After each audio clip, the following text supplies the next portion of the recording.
Legend has it, in the early 1960s, tractor manufacturer Ferruccio Lamborghini thought the Ferrari he owned could be improved.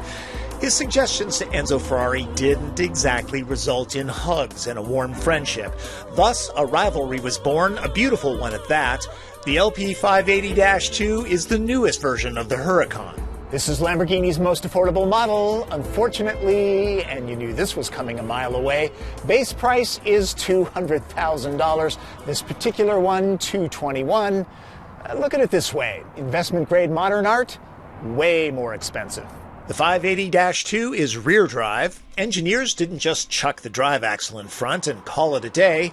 Both fascias are different. There's a retuned suspension, recalibrated stability controls, plus new power management and steering setup. So the feel is different than all-wheel drive models. The rear drive dynamic of this car is all about getting the rear to break away in a controlled manner. This is my loan agreement. Basically, it says, keep it off the track, Tom. Bang.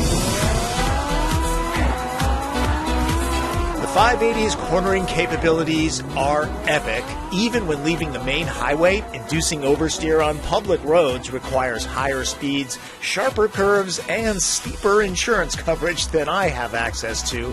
But no doubt the rear drive quality can be felt. It's a joy. I've driven more than one high-performance machine that's nervous and jittery.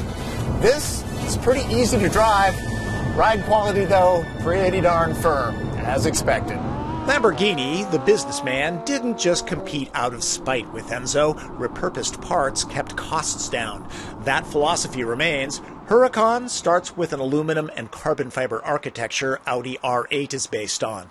Forza comes from a 5.2-liter V10. You've already heard what 580 horsepower and 397 pound-feet of torque sound like when armed. But it's hard to get enough of it. A 7-speed dual-clutch automatic is the only choice. Drive modes provide various amounts of safety net. Corsa, apparently Italian for you're on your own. In case you're borrowing your friend's Lamborghini, some things you should know. Turn signals are here, not on a stock. Raise the control to lower the windows. Hopefully they bought the $3,500 hydraulic lift, or you will scrape the chin. There's no drive selector. Pull this paddle shifter to go, and it does go.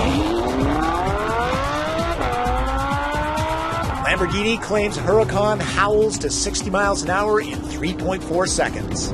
Huracan, not exactly a quiet car. That's a good thing. Braking? Yeah, that's pretty good. Great fun for a morning of intense gymnastics.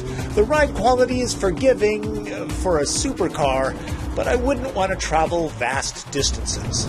At cruise, half the cylinder banks shut down and it switches between the two of them. Lamborghini, if nothing else, all about fuel efficiency. Right.